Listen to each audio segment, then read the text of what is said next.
जय हिंद साथियों। तो आज का हमारा टॉपिक है रक्तचाप यानी ब्लड प्रेशर। चलिए समझते हैं ब्लड प्रेशर होता क्या है। जैसा कि हम जानते हैं कि हमारे शरीर में सर से लेकर पांव तक निरंतर रूप से रक्त का प्रवाह हो रहा है।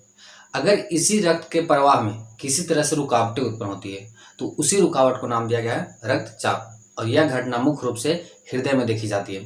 इसके कारण माना जाता है अत्यधिक तनाव लेने से, जंक फूड का यूज करने से, शरीर में कोलेस्ट्रॉल की मात्रा बढ़ जाने से या ज़्यादा तैलीय पदार्थ का यूज करने से यह घटना उत्पन्न होती है।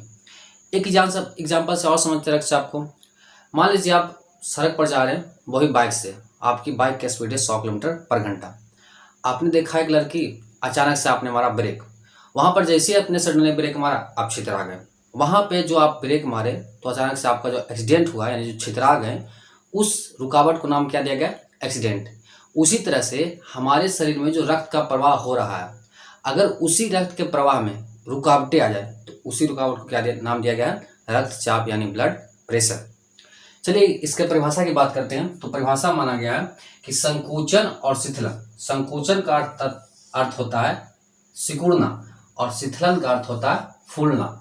इसी का जो रेशियो निकलता है, उसी रेशियो को क्या नाम दिया गया है? रक्तचाप नाम दिया गया। यहाँ से रक्तचाप बराबर लिख सकते हैं संकुचन बटा में शिथिलन।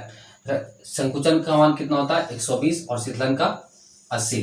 तो समानता रक्तचाप कितना होता है? 120 बटा 80।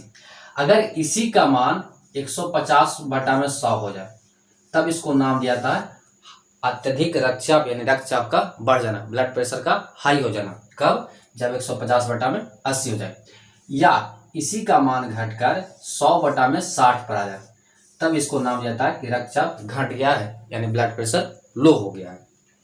रक्तचाप को स्फेग्नोमीटर से मापा जाता है, यानी कितना रक्तचाप है हमारे शरीर में, उसका मापन किससे किया जाता है? स्फेग्नोमीटर से मापा जाता है। हमारे शरीर में थायराइड जो ग्रंथियां हैं, जो गला के पास पाया जाता है, यह हमारे शरीर में बीपी यानी रक्तचाप को नियंत्रित करता है। और हमारे शरीर में एड्रिनल ग्रंथि कहाँ पाया जाता है? तो लीवर के पास पाया जाता है।